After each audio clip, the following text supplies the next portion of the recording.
I don't know. I don't know why it always has to be me. Why do I always have to be the one to point this stuff out? I don't know, but I accept this burden. Let me ask you guys something real quick. Let me just run something by you. Have you ever wondered what it would be like if the shoe were on the other foot, if the tables were turned? I'm talking racially in America. What if? Here's a what if for you. What if black people were the dominant culture in America and white people were the minority culture or the non-dominant culture? What if that were the case? Would it look any different? I'm talking about the dynamics of racism. You know, I like to think that it would because of course I am identified of the black race. I like to think that we would be better than that, especially with our experience, always talking about we want inclusion. We want to be recognized for the content of our character and not judged by the color of our skin. We do that kind of thing. And I like to think that because we do, that we be capable of being better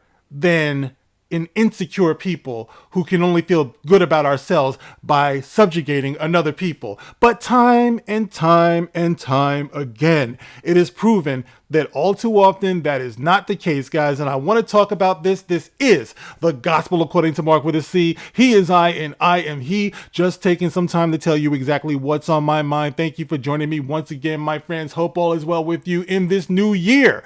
Now, what am I talking about, guys? I was on Twitter, as I often am, and I saw this tweet by YouTuber influencer Nicole's View. Now, I want to give a big shout out to Nicole's View. I've been following her for a long time. None of what I'm going to say is about disrespecting her. She's intelligent. She's beautiful. We can have these disagreements. I'm not going in on you, Nicole's View, if you just happen to see this. I've always been an admirer of your work.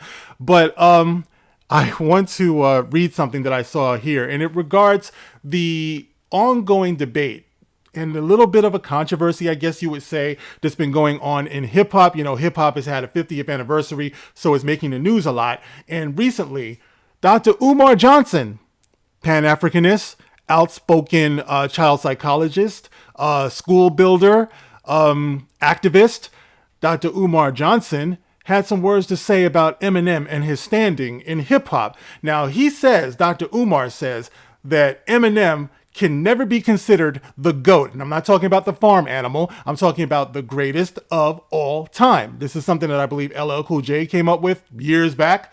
I consider LL to be one of the GOATs. But anyway, Dr. Umar, let's get into some of what Dr. Umar said, all right? And I quote, Dr. Umar says, we got to stop naming non-African people as the best aspect of our cultural power because it is an insult. I can acknowledge Eminem's talent, but for you to put him at the top, that's white supremacy. There it is, guys. That old white supremacy, guys. You know that I hate that term. All right. I feel like that's a psychological term. I never let that into my mind. I never let that into my home.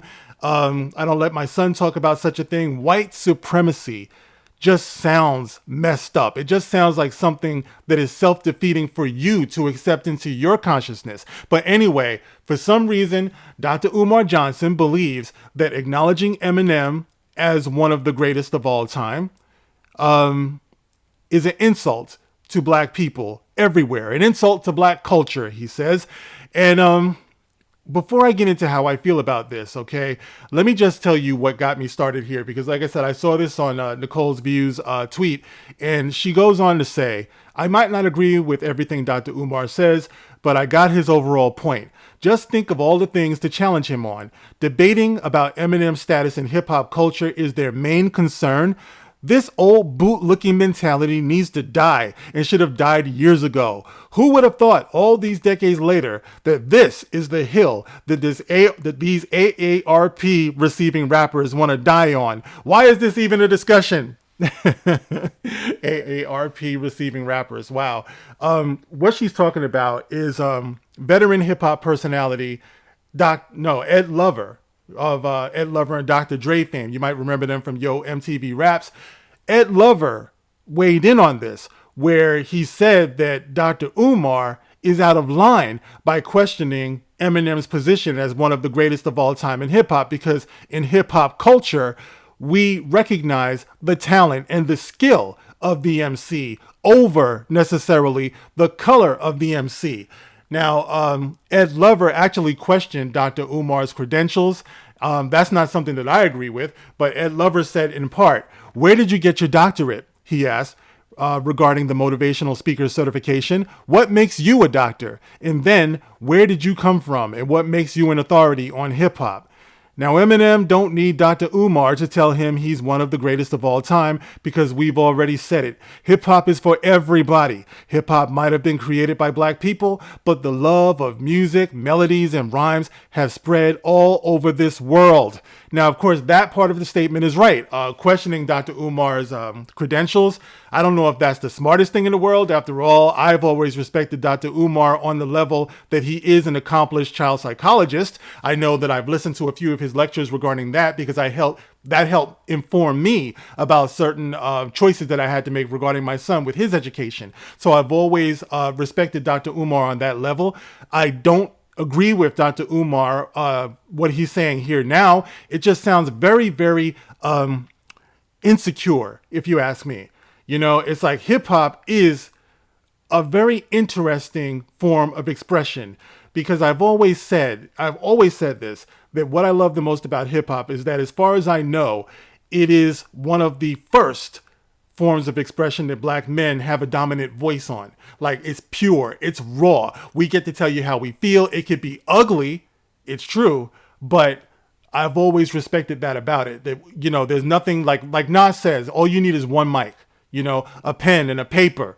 You know, you just write down how you feel and you express yourself in different styles and different flows. And, you know, that incorporated also graffiti and DJing and breakdancing, you know, things like that. It's part of a culture, you know, and within that culture is a respect, and it's highly competitive, you know. So when you get on the mic and you do your rhymes and stuff like that, especially in the beginning, it was all about doing what the other person couldn't do. You know, that's the reason why you had rap battles and things like that. You learn to respect your adversary, because if you couldn't do what they were doing, or they did it better, or they came with a style that was doper than yours, then you had to respect that. You had to bow out. That's the reason why we have the GOATs in the game. We have the Rakims, we have the Big Daddy Kanes, we have the KRS-Ones, you know, we have the Cool G Raps, you know, the Lauryn Hills. You know, there are so many out there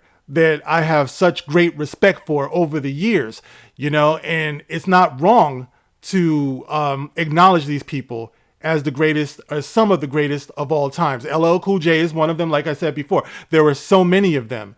You don't get to just say that you can't be a greatest of all time based upon the color of your skin. I dare say that there is no hip hopper in the world who understands hip hop, who embodies hip hop, who would co-sign such a thing. It's like, you don't want to shut somebody down just based upon their experience. I mean, the color of their skin. You know, you would want to compete against that person. That's the way hip hop is. If you acknowledge somebody as one of the nicest in the game, one of the best in the game, then you don't just say, I won't acknowledge you just because you're white. You know, you say, I'm going to step up my game. You know, I want to be able to battle this dude. I want to be able to share a stage with this dude and shut him down. I want to get on a posse cut, you know, and or in a cypher, and I want to be the one that everybody is checking for. You know, I want that one. I want Kane. I want Eminem. I want KRS-One. You know, if you believe that you're that nice, that is the thing about hip hop that I don't believe that Dr. Umar and these people are understanding. You know, it's like, you don't just get fucking scared and just say, you know, it can't be you. And let me ask you something else while you're talking about just because he's white, he can't be one of the greatest in the culture. You do realize that the majority of hip hop historically has always been, hip hop music has always been purchased by the white audience, by young white men. All right. So did anyone tell those young white men all of those years that we didn't want your money? We don't want your money. This thing called hip hop is self-contained.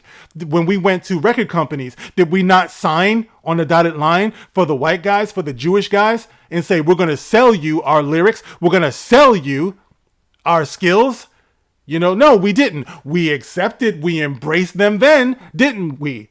You know? So if all of those white guys who were buying Big Daddy Kane, who were buying Rakim, who were buying NWA, who were buying KRS-One, all of these people, you mean to tell me that they're not allowed to be inspired by that, where they start to reflect and participate in the larger culture? We don't see how that would naturally happen? Get the fuck out of here. See, this is what I'm talking about. It's because you guys are so insecure as black people. Instead of sharing this with the world, once again, we do the Daffy Duck. Mine, mine, mine. Go, go, go. Down, down, down. You know? When other cultures, and I pointed this out before, other cultures, they share their culture. They're happy to share their culture, to show the beauty of who they are. It's not Eminem's fault. It's not anybody's fault. It's not of this culture that black artists decided to dumb themselves down. Yes, I said it because I was there. I remember when Eminem came out, you know, and he was flipping those lines and those syllables, Superman, Stan, hi, my name is, all of that stuff. That shit was hip hop classic. You know what I mean? And I was like, yo, this dude is crisp with his flow. His breath control is ridiculous. This kid he's great. You know what I mean? There was no denying that, you know? But at that same time, I was looking at the black artists of the day, and I was noticing that we were seriously dumbing down. Like, while he was flipping syllables, we were like, I mean, no disrespect, all right? But at that time, listen, coming from New York, right? I was listening to, na na na na, make you say, and I'm like, listen, that's dope, okay? That might be your cup of tea. It actually wasn't mine, although I can acknowledge that it was dope to a lot of people. I mean, the production was great, you know, the beat and all of that stuff. But I was like, what happened to the lyrics, bro? You know, meanwhile, Eminem was coming on some and you know why he was doing that? Because he grew up studying under the greats. He loves Cool G Rap. He loves Big Daddy Kane. He loves LL Cool J. He studied under those. He was a product of those. And this is what I'm talking about. If we knew how to respect our elders, then maybe we wouldn't have dropped the ball, and we wouldn't be in a pathetic position like we are now, where you have a so-called scholar like Dr. Umar actually peddling something like this. Hip hop is a competitive thing. A competitive thing. Once again, like I said at the beginning of the video, what makes us different than the white racists that are out there and have been out there historically, when we were black people talking about, we just want to have an opportunity? You know, don't deny us an opportunity to pursue happiness. Don't deny us an opportunity to show how great we can be in any given field. You know, we like to brag that we rise to the top of any given field that we get into. Why would we deny somebody else that opportunity too, based on the color of their skin? As if we didn't have Martin Luther King tell us that the way to go is to judge people by the content of their character, the skills that they possess, the talent that they have over the color of their skin. But let me get into the comment section of this Nicole's View tweet, because this is so telling here, guys. It's like, here you have some of the people responding to Ed Lover, because Ed Lover wanted to say that in hip hop, we don't gatekeep this way. We judge by skills. All right. So anyway, some of the comments here. This soft shoe generation knows who butters their biscuits. Let me see. Why do they always run to Windmill for Slim Shady? You know how it is, y'all. Anything for $1, even betraying us. It's a betrayal. All right. Yeah. Have you ever heard of the saying that a rising tide lifts all boats? You know that Eminem's presence in hip hop increased the visibility and the viability of hip hop as well. It was good for business. You know, if you think that you're better than Eminem, then bring your lyrics up on stage. Like I said before, this is a basic belief and practice in hip hop. This is the reason why it is competitive. This is the reason why we have battle rhymes. It's like, you don't get to sit on the sidelines and say, it's because he's white. You love him because he's white. Well, maybe he's commercially successful as a white guy because white people actually support their people. They want to see people who look like them. Isn't that what black people say too? I just want to see somebody who looks like me.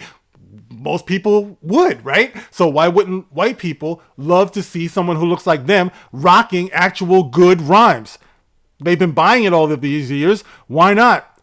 Let's see. I don't agree with Dr. Umar on everything myself. Somebody says, I don't know what that means. AARP rappers, laughing emoji. Too many middle-aged black men are sounding silly. I guess that means me too. They are disrespectful to our music and struggles inside of this industry and society. No, no, no. The hip-hop mentality tells you, get better. Step your game up. Stop fucking crying. This is the reason why hip-hop, I suppose, had to change from the late 80s, early to mid 90s and stuff, because we understood. We understood the dynamics of competition, competitiveness. This is something that a proud man wants to do. A proud man wants to compete. Just don't stand in my way. But shouldn't we afford other people the same inside of a culture that we're supposed to dominate? I just see too much hypocrisy in this, guys. And I feel embarrassed and I feel ashamed that this is where we are as black people. Like, so many of us can't understand that you have to be better. You know what I mean? You can't be like the ones that you complain about. If you complain about so-called white supremacy, then why would you want to practice black supremacy? It just tells me that you're just butthurt because you lost. Because if you had a chance to do what they're doing, you would turn around and do the exact same thing.